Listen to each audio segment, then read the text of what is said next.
le docteur Gubler. Sortie sans commentaire du docteur Gubler après son audition dans les locaux de la police judiciaire. L'ex-médecin de François Mitterrand a été entendu pendant près de 4 heures comme témoin dans le cadre de l'enquête préliminaire pour atteinte au secret professionnel sur plainte de la famille Mitterrand.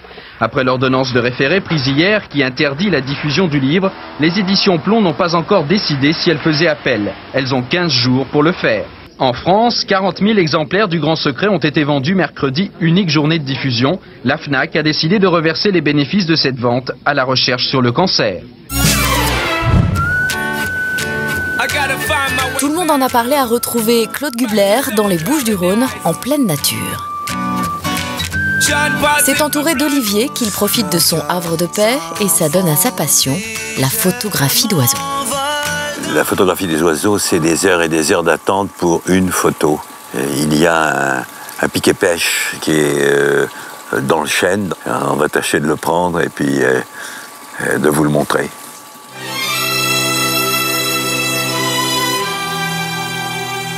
Les oiseaux, il suffit d'attendre, il y en a. Et ne pas leur faire peur, c'est l'art de la photographie. Et la patience ne suffit pas toujours, parfois il faut changer de poste d'observation. Je crois l'apercevoir, on regardera. Et il n'est pas peu fier de l'avoir enfin attrapé cet oiseau. Ah! À travers son objectif. Un piquet-pêche. C'est un piquet-pêche sur le chêne qui est là, que nous venons de voir. Je vais l'imprimer, on va regarder. Voilà mon piquet-pêche. Une passion qui l'anime depuis des années. Voici quelques 50 000 photos prises à travers le monde. Tous les albums, l'Équateur, le Costa Rica, la Tanzanie, les Galapagos, le Chili. Ça, c'est au Galapagos. Merci. Il est l'heure pour Claude de remplir ses obligations de la journée. Direction la mairie de Cuges-les-Pins, une petite ville de 5000 habitants dont il est le premier adjoint au maire depuis 2007. Ça fait 20 et quelques années que j'exerce mes fonctions d'élu. Je suis maintenant premier adjoint, responsable des finances et du personnel et de l'informatique. Bonjour. Monsieur Durbeck, bonjour. Si vous voulez bien rentrer dans mon bureau. Prenant son rôle très à cœur, il va jusqu'à recevoir ses rendez-vous dans le bureau du maire. La journée continue au secours populaire de la ville, visite hebdomadaire. Madame la présidente, Madame Lamoureux. Secrétaire générale. Madame la secrétaire, tu vas bien ma chérie? Oui, tout à fait. Tu es en forme. Voilà, Madame Morissette Lamoureux, qui est la présidente du Secours populaire, qui dirige cet établissement depuis combien de temps maintenant? Ça fait 5 ans. 5 ans. Sans le Secours populaire à Cuges, il y aurait des gens qui resteraient sur le carreau. Toutes les semaines, une distribution de vivres est organisée et Claude vérifie que tout est prêt. À partir de 16h30, à peu près, 16h30, les familles viendront, celles qui sont inscrites sur la liste de Morissette Lamoureux, viendront et on va leur distribuer un certain nombre de produits. On leur présente un plateau. Comme un menu. Un plateau avec un assortiment. Voilà. Et bon, s'il y a un truc qui ne convient pas, ben, ils nous le disent. D'accord, ça se passe comme ça. Ça se passe comme ça. Bon, ma petite Morissette, un grand merci. Hein? C'est moi merci qui... pour tout. Au revoir. Au revoir, ma belle. De retour chez lui, il est accueilli par le gardien de la maison, son chat. Bonjour ma poupette. Ça c'est mon chat. Bonjour Calypso. Dernière tâche de la journée, Claude va chercher de quoi dîner dans son potager. Là il y a... Ah, un poivron, dis donc. Amoureux de la nature et de la bonne cuisine aussi. Les petits poivrons verts, alors qu'ils sont délicieux frits. On les trempe comme une frite dans la friteuse et c'est un régal. Alors j'aime bien être là. La vue que j'ai sur Cuges était assez extraordinaire. Allez, allez, hop. Ce grand-père de 18 petits-enfants coule désormais des jours heureux en Provence.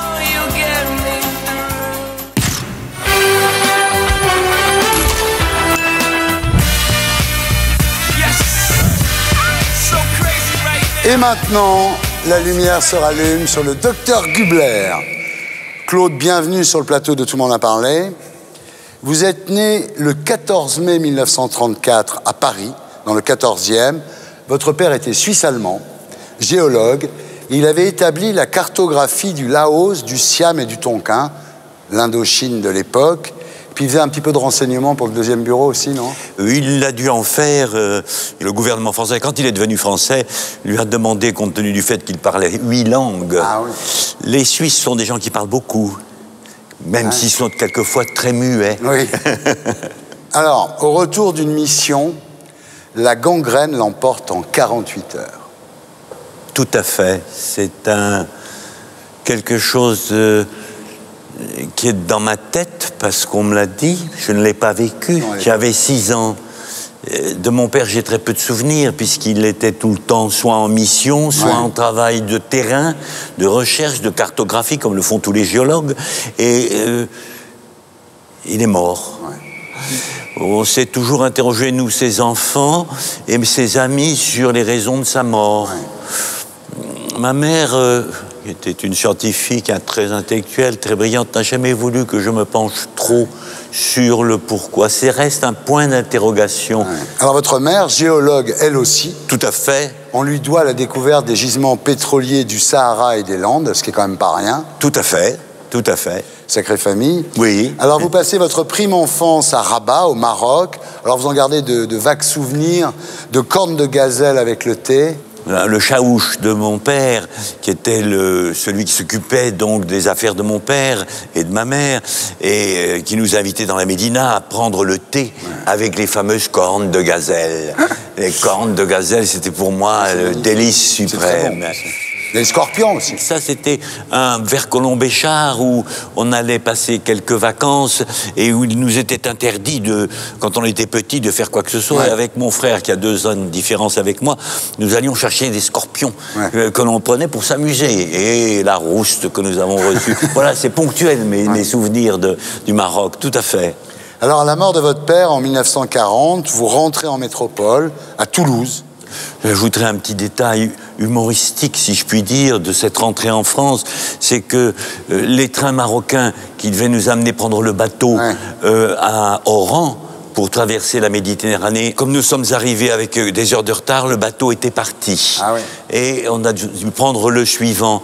Et je rappellerai que le bateau qu'on aurait dû prendre s'appelait la Mauricière. Il a coulé corps et biens dans la baie de Marseille. On aurait dû être là. Vous voyez, le hasard fait des choses. Voilà. Quand vous arrivez à Toulouse, là, c'est moins drôle parce que c'est la guerre, donc c'est les tickets de rationnement, les galoches en bois. Tout à fait, c'est une période très dure, très triste. D'abord, notre mère, puisqu'on nous sommes 4 enfants, notre mère devait travailler pour les nourrir, si je puis dire. Elle travaillait au pétrole d'Aquitaine. D'abord, on était au début pensionnaire à Sainte-Barbe, où les punitions corporelles existaient. À cette époque, encore, chez les franciscains, on n'avait pas à manger, on était obligé de voler, on était obligé de... pour moi, qui était le 3e, c'était les habits du suivant, c'était les chaussures un petit peu éculées, les galoches, comme vous venez de le rappeler. Effectivement, c'était pas une vie. Même si Toulouse est une ville rose, la vie n'était pas rose. Alors, en plus, la maison est en face des usines de Voitine, donc ils sont bombardés la nuit.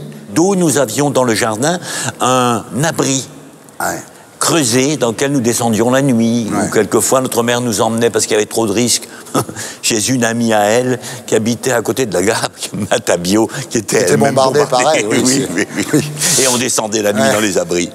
Alors, à la fin de la guerre, vous débarquez à Paris, à Janson de Sailly. Vous êtes condisciple de Jean Becker, le réalisateur, de Jacques Lafleur, le héros de la Nouvelle-Calédonie, de Philippe Labro, écrivain, journaliste. Effectivement, il y avait, pour nous, jeunes et un peu pauvres, je dois dire, de voir Jacques Lafleur, de voir Jean Becker avec des costumes magnifiques. Ils étaient sapés comme des ministres. Exactement. On allait faire des parties d'échecs au bois de Boulogne, on séchait les cours, on avait chacun une préférence et finalement on formait une bande d'amis assez sympathique. Alors, vous qui vouliez devenir juge ou avocat, vous allez devenir médecin. Effectivement, j'aurais voulu être avocat, mais peut-être étais-je trop paresseux pour faire des études supérieures. Je ne sais pas. Alors, vous voulez vous spécialiser dans plusieurs disciplines, la cardiologie, l'hématologie, la cancérologie, ce qui fait qu'évidemment, vous vous installez très tard. Et là, vous gardez un pied à l'hôpital et un pied dans votre cabinet, dans le 6e arrondissement à Paris. 6e arrondissement, c'est un quartier tout à fait particulier. Tout à fait particulier parce que vous devenez le médecin des artistes, Picasso, Salvador Dali, René Char. Alors, oui, c'est tout à fait vrai. Vous soignez aussi les hommes politiques. Et le premier contact avec la famille Mitterrand, c'est en 1967, quand vous venez soigner la mère de Daniel Mitterrand, Madame Gouze, au domicile des Mitterrand, rue Guilmer. J'avais, comme on dit vulgairement, pignon sur rue, puisque j'étais à côté de chez eux. Un de leurs amis, à la mort de Jean Dayan, qui était le médecin de la famille Gouze et Mitterrand, leur a dit, mais il y a Gubler qui est là, il est bien, tu verras, il est bien. Bon, et je suis monté. Et là, vous rentrez dans la famille. Et voilà. Alors, pendant plus de 10 ans, vous allez poursuivre vos activités dans votre cabinet de la rue Saint-Placide, à la clinique des Sœurs Augustines, et vous vous occuperez de François Mitterrand, entre autres. À l'époque, il est insolent de bonne santé et résolument hostile aux médicaments. Hein. Je dirais même que quand il venait en consultation, que ce soit à la clinique ou dans mon cabinet, ou quand je suis allé chez lui, c'était toujours pour me dire, pas de médicaments. Hein. Bon, qu'est-ce que j'ai? Bon, c'est rien, hein, c'est rien. Mais non, monsieur, vous n'avez rien. Alors, lorsque François Mitterrand est élu en 1981, vous devenez son conseiller médical spécial. Il a 64 ans, c'est un rock, hein, il n'a aucun problème de santé. Et d'ailleurs, le premier bulletin de santé dit rien à signaler, tout va bien. Effectivement, on fait une batterie d'examens comme il l'avait demandé, comme il avait souhaité que cela fût. Et cette batterie d'examens, clinique et biologique, ne montre strictement rien. Ouais. Donc RAS. Mais à l'automne 1981, en voyage au Mexique, Mitterrand a de fortes douleurs lombaires. Au retour, on fait des examens, assez clandestinement d'ailleurs, au Val-de-Grâce, et le verdict tombe, cancer de la prostate avec métastase, 3 ans à vivre. Alors, pourquoi n'avait-on pas vu ça lors des examens du premier bulletin de santé? Parce que on ne fait des examens que sur une symptomatologie. Ouais. Maintenant, on les fait même sans symptomatologie. Oui. C'est-à-dire que vous n'avez rien. Vous n'avez rien. À l'époque, ça ne se faisait pas comme ça, oui. D'une part. Et d'autre part, on ne dit pas à quelqu'un qui paraît être en bonne santé, eh bien, je vais vous faire un scanner cérébral pour découvrir un anévrisme, ou une IRM pour découvrir un anévrisme, je veux dire.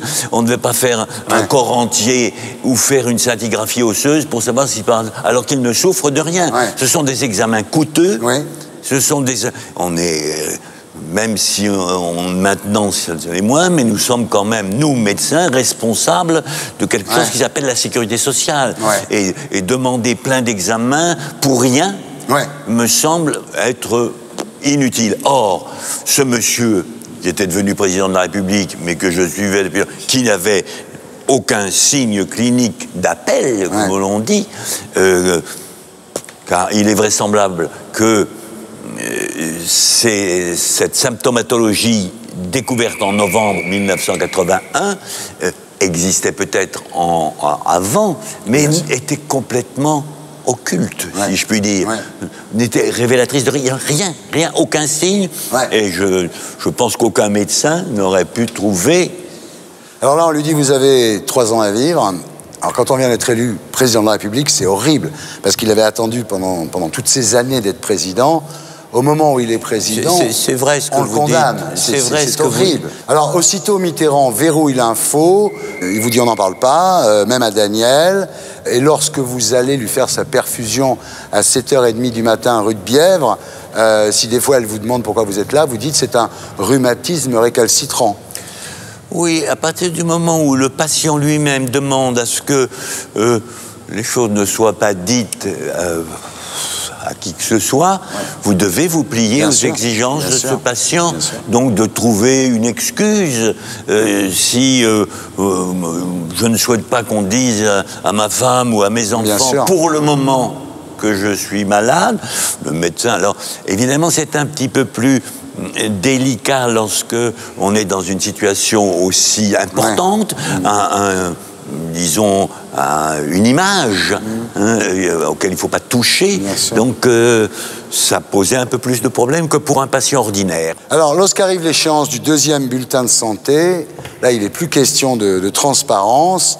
Vous suggérez d'au moins parler d'examen, mais Mitterrand est catégorique. Il vous dit on ne peut rien révéler, c'est un secret d'État. Et pour bien vous faire comprendre dans quelle situation vous êtes, il vous dit vous êtes lié par ce secret. Tout à fait, vous avez là une documentation tout à fait au fait des choses, si je puis dire, cher monsieur. Oui, c'est tout à fait vrai.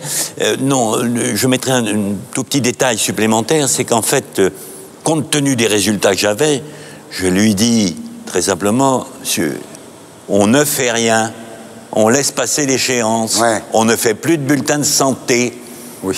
Je ne veux pas, si j'ai promis aux Français de dire, je dis, mais alors je dis que non, vous ne le dites pas. Ça a été une petite partie de ping-pong entre nous deux, jusqu'à ce qu'il arrive à me convaincre. Bon, certains à cette époque m'ont dit, mais pourquoi t'es pas parti? Mais on n'abandonne pas un malade. On n'abandonne pas un malade quand on est médecin ou qu'on aime son métier, quel qu'il soit, qu'il soit un chauffeur de taxi ou qu'il soit président de la République. Bien sûr. Donc le troisième communiqué, c'est tout va bien, rien à signaler.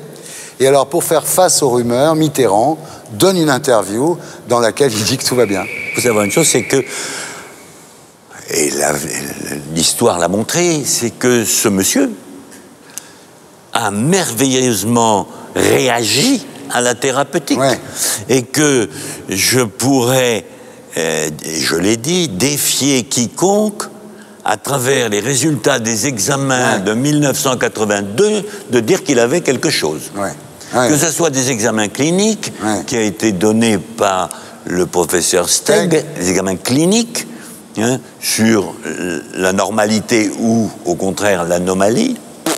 Non, le professeur Steg disait lui-même au président de la République, mais vous êtes comme un homme de votre âge, en occultant chose qui n'était plus visible même par les examens biologiques. Alors effectivement, miraculeusement, l'énergie de François Mitterrand revient, et pendant quelques années, le cancer se tait complètement. Vous le suivez, donc, quand même, et vous acceptez d'endosser un rôle de composition pour protéger le secret du président. Vous vous cachez un peu derrière le masque du béné serviable, non, on peut dire. Alors on vous voit passer à l'Élysée avec vos favoris, comme ça tout le monde dit oui, il est gentil. Évidemment, personne ne sait la vérité. Mais, ça me fait plaisir de vous voir rire et d'entendre ça, drôle. Car c'est tout à fait ça. Ça a été un jeu de composition pour moi, d'être, vous savez, d'être le plus proche possible de ceux qui regardent, parce que quand on est très proche de quelqu'un, eh bien, on ne le voit plus. Il y avait combien de gens dans la confidence? Je dirais que, allez, peut-être pas une dizaine, un peu moins. Un peu moins, amis ou politiques. Mais Daniel Mitterrand le savait? Non, pas du tout. Pas du tout. C'est en 1992. Mais bon. Alors en mai 1988, François Mitterrand est réélu, il a oublié sa maladie, tout va bien, et elle se réveille en 1992. Et c'est là que ses liens avec vous vont se distendre, parce que désormais, Mitterrand a pris conscience de la mort. Là, il est devant son problème. Il ne peut plus regarder en face celui qui sait tout. Je dirais qu'en 1992, il est opéré, il a une première intervention. En 1992, après son discours avec Philippe Séguin sur Maastricht, à la Sorbonne. Oui, tout à fait. Et on l'opère le lendemain matin. Tout se passe bien. Donc ce que vous dites, docteur, c'est que quand il a fait cette émission de télévision avec Séguin et Guillaume Durand, le lendemain matin, il sait qu'il va subir l'opération. Oui. Je crois que l'émission a duré une partie de l'après-midi. On s'est séparés pour aller dîner chacun de notre côté. On s'est donné rendez-vous. Sa voiture est venue me prendre rue du Four, je crois, ou quelque chose comme ça. Et nous sommes rentrés à Cochin, où il a été opéré le lendemain matin par le professeur Steg. Alors, l'année 92 est encore une année, je ne dirais pas correcte, mais François Mitterrand était un homme de la terre et qui a toujours refusé dans sa tête que l'on s'attaque à sa chair. il disait lui-même, mais vous vous rendez pas compte, vous êtes en train là, de m'ouvrir et c'est vous qui allez disséminer tout ça, c'est pas moi. Moi, je maintiens tout ça. Malheureusement, la symptomatologie était telle qu'il fallait l'opérer. Mais c'est plutôt 93 et 94 qui vont être des années un peu charnières, vous voyez. Et la deuxième intervention, c'est 94. La deuxième intervention, beaucoup plus difficile, et c'est à partir de ce moment-là que... Bon, voilà, là, il est en face de la mort. Mais il a souvent été dans nos relations intellectuelles, et vous le savez vous-même, combien de fois il parlait de la mort. Oui. C'est écrit dans tous les livres biographiques sur lui, ses visites dans les cimetières, oui, c'est parler de la mort en général. Il m'en parlait même à moi, et je lui avais cette réflexion, je lui disais, mais attendez, je lui disais pas fichez-moi la paix, mais ça a dû m'arriver quelquefois de lui dire, fichez-moi la paix avec votre idée. Vous avez encore envie de séduire, vous êtes un séducteur qui avait encore envie de séduire, je dis pas séduire les femmes, séduire. Au sens vrai du terme, les humains, les hommes, par votre œil, par votre regard, vous voulez les séduire, et tant que vous aurez cette envie, vous êtes en vie. Sinon, là, vous serez mort. Et il me dit, vous avez raison, vous avez raison. Bon. Et alors, à ce moment-là, effectivement, vous savez tout, vous lui rappelez la vérité, vous lui rappelez les bulletins de santé mensongers. Donc, il a du mal avec vous à partir de ce moment-là. Il sait que la médecine traditionnelle ne peut plus rien pour lui. Il est, comme vous venez de le dire, en face de l'autre face du miroir. Et je représente non seulement celui qui traîne la valise de la mort depuis 14 ans, mais en plus, mon impuissance dans la qualité de la médecine que j'apporte a réalisé un miracle. Comme on me l'a dit, faites un deuxième miracle. Sinon, je ne peux pas faire. À partir de ce moment-là, il connaît ma psychorigidité, comme il l'appelle, luthérien, comme il le dit, et il va se tourner vers d'autres médecines un peu parallèles, un petit peu hors d'usage, et il ne m'entraîne pas dans ce jeu, et je ne me laisse pas entraîner dans ce jeu par rapport à ces médecines. C'est vous qui lui avez amené le docteur Tarot. Oui, le docteur Tarot est un excellent anesthésiste et qui est spécialiste de la douleur. Or, à partir de 1993, il commence à avoir mal. Donc, je fais appel à Jean-Pierre Tarot, je vais le chercher, en disant, bon, il faut faire quelque chose. Et donc, Jean-Pierre Tarot rentre un petit peu là, et effectivement, je pense que pour n'importe quel malade, l'homme qui vous supprime la douleur, quelles que soient les drogues qu'on donne pour supprimer cette douleur, devient quelque chose de très important. Bien sûr. Il lui donnait quoi, de la morphine ? Je n'étais pas dans ses bagages, mais c'était si moi j'avais été en charge, c'est ce que j'aurais donné, mais c'est très vraisemblable. Mais est-ce qu'on peut gouverner un pays en étant sous morphine ? Eh bien, écoutez, pendant une courte période, je dis bien une courte période, il n'était pas apte et qu'il était très gêné par cette... C'est bien parce que quand vous donnez un certain nombre de choses à quelqu'un, quel qu'il soit, que je répète, chauffeur de taxi, président de la République, ou le pape, il y a des conséquences. Je pense que si quelqu'un était le pilote d'un 747 et qui était avec des terrains, il serait, de par la médecine du travail... Arrêtez. Alors, vous apprendrez la mort de François Mitterrand par les journaux. Personne de la famille ne vous a prévenu. Pourquoi ? La famille, non, mais Jean-Pierre Tarot m'a appelé en me disant à 7h du matin, je crois. 8 jours après le décès de l'ancien président, vous publiez chez Plomb un livre intitulé « Le Grand Secret » où vous révélez effectivement que le cancer avait été diagnostiqué dès 1981, que les bulletins de santé étaient mensongers et que dès 1994, le président Mitterrand n'était plus vraiment capable d'assumer ses fonctions. En 2 jours, vous vendez 40 000 livres, donc un livre que vous avez écrit avec Michel Gonod. Pourquoi avez-vous écrit ce livre ? D'une part parce que je lui avais dit que j'écrivais, que maintenant que c'était sur la place publique qu'il avait un cancer, je remettais des choses en place. Chaque fois que je le voyais, il me disait alors, avec un sourire ironique, où en sont vos notes ? Et je rappellerai, pour ceux qui ne le savent pas, que dans un livre écrit par Monsieur Benamou, qui s'appelle Le Dernier Mitterrand, il dit que le dernier réveillon où avec Jacques Lang, des Ortolans, il parle, vous savez que Gubler écrit un livre, donc avant qu'il meure, on savait que j'écrivais un livre. Vous aviez choisi Michel Gonod parce qu'à l'époque, vous lui avez filé des mauvaises informations à une époque. Bien sûr, avec mon sourire ironique.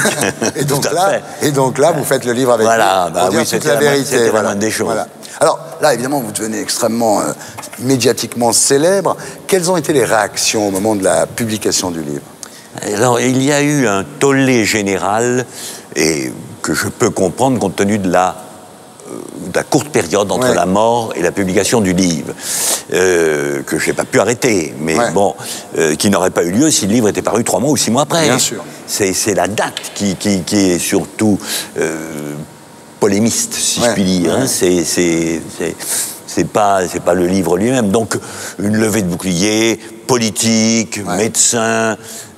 Bon, ça a été une période de choc, de difficulté, que ce soit cette médiatisation à laquelle je ne m'attendais pas du tout, de journalistes qui me couraient après, tout le monde voulait vous avoir, d'avocats